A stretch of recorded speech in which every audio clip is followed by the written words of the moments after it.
Buon secondo giorno sulla traversata carnica. Oggi ci aspetta una tappa altalenante, nel senso che saremo per creste, su e giù da una moltitudine di cime. Alcuni dati sul percorso che andremo a fare: oggi ci aspettano circa 10 km, poi in base alle varianti dei sentieri, ma più o meno 10 km. Il dislivello è attorno ai 400 metri, non ci saranno grandi salite, ma appunto una serie di salite una dietro l'altra che comunque fanno andare in aumento il dislivello complessivo della tappa. Saremo in territorio austriaco e arriveremo questa sera al Stammnersee Hütte, quindi il rifugio proprio sul lago omonimo. Sarà una tappa bellissima, dimenticheremo alle nostre spalle le Dolomiti e ci inoltreremo sulle cime carniche. Inizieremo a vedere anche i resti di quella prima guerra mondiale che si combatté proprio aspramente su queste cime.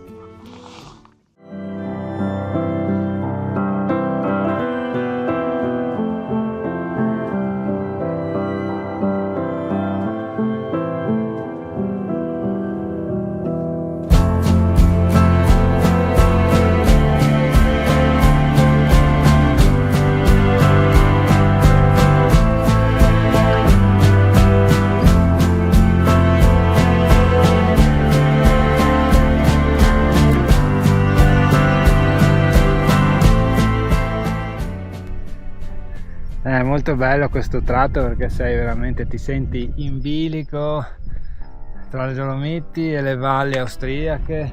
Si vedono in lontananza anche i giganti di ghiaccio dell'Austria, lì siamo sopra i 3000 abbondantemente. E noi continuiamo a grattare i cieli dei 2500 metri e siamo felici.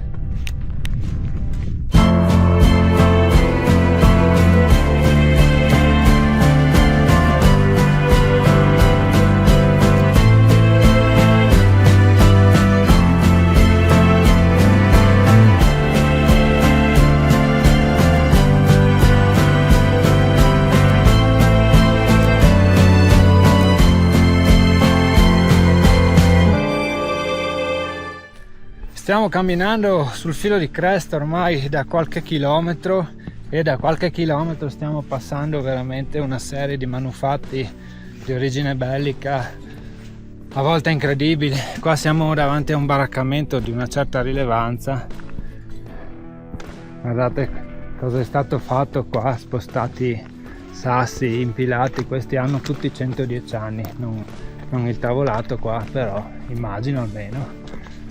Questo era sicuramente un posto di comando importante, e per capire un po' meglio le dinamiche di quello che successe su questa linea del fronte darei la parola al dottor Marco Pascoli, che è un mio collega guida e anche esperto storico della prima guerra mondiale. Sulle Alpi Carniche venne a snodarsi un settore importante del fronte italo-austro-ungarico della Grande Guerra.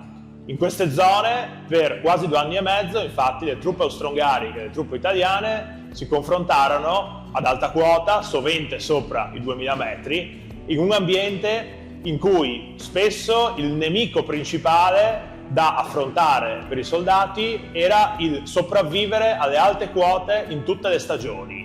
Quindi il freddo, i congelamenti, le intemperie, soprattutto durante la stagione fredda le valanghe, che in queste aree spesso mietirono più vittime rispetto ai combattimenti stessi. Questa situazione comportò per entrambi gli eserciti la necessità di costruire, nel tempo in cui presidiarono queste montagne, una rete notevolissima di strutture di carattere logistico, mulattiere, vie ferrate, sentieri, teleferiche, baraccamenti e via dicendo.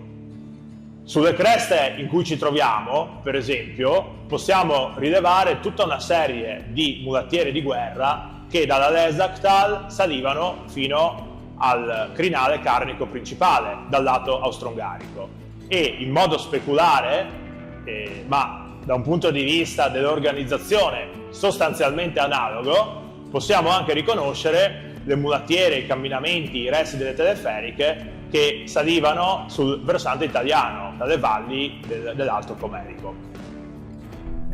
Breve sosta a circa a metà strada della percorrenza della seconda tappa. Sulle rive di questo laghetto c'è anche il primo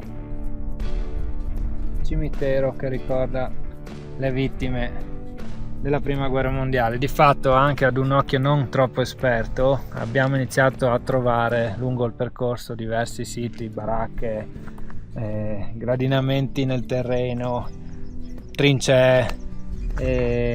Qua di fatti ci stiamo sempre più approcciando a quella che fu la prima linea dalla parte austro-ungarica, dall'altra ci stavano i soldati italiani. Traversata carnica che, ribadisco, è chiamata anche via della pace proprio per questo motivo, perché ormai i percorsi che attraversano questi campi di battaglia sono diventati per fortuna dei percorsi escursionistici, ed è anche un modo per omaggiare chi qui perse la vita 100 anni fa, come ad esempio questi 4 fanti austriaci.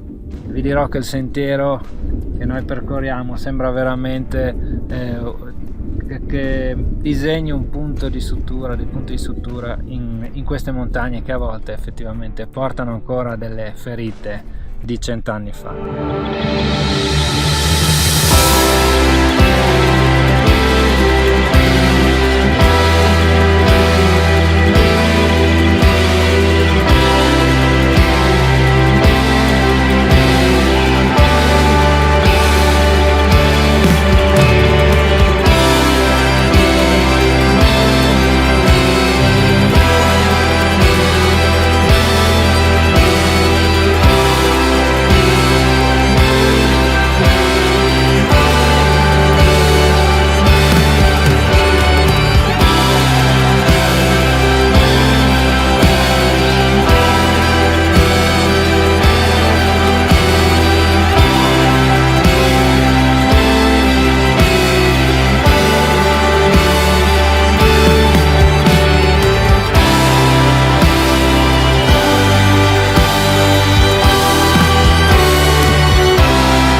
Eccoci arrivati, abbiamo sfuggito il temporale, anche se non promette niente di buono il meteo, però siamo arrivati al caldo rifugio che ci darà ospitalità per la notte, che si chiama Obstanner Seehütte, quindi la capanna del lago di Obstanner, che è quello lì.